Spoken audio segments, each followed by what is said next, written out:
తిరుమల గోశాలలో గోవుల మృతిపై చంద్రబాబు సహా ఒక్కొక్కరు ఒక్కొక్క రకంగా మాట్లాడుతున్నారని మండిపడ్డారు మాజీ ఎంపీ మార్గాని భరత్.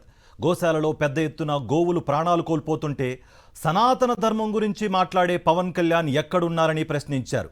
కలియుగ వైకుంఠంలో ఇంత దారుణ పరిస్థితులు ఉంటే పవన్ ఎందుకు స్పందించడం లేదన్నారు.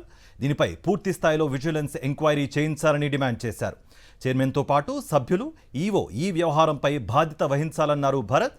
గతంలో తొక్కిసలాటలో భక్తులు చనిపోతే టీటీడీ ఈవో మనుషుల ప్రాణాలకే విలువ ఇవ్వలేదన్నారు.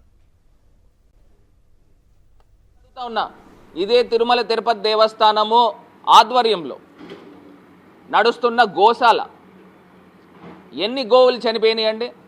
చంద్రబాబు నాయుడు గారు అంటారు అసలు గోవులే చనిపోలేదు అని చెప్తాడు. వాళ్ళ చైర్మన్ టీటీడీ చైర్మన్ అంటారు 22 గోవులు చనిపోయినాయి అంటాడు.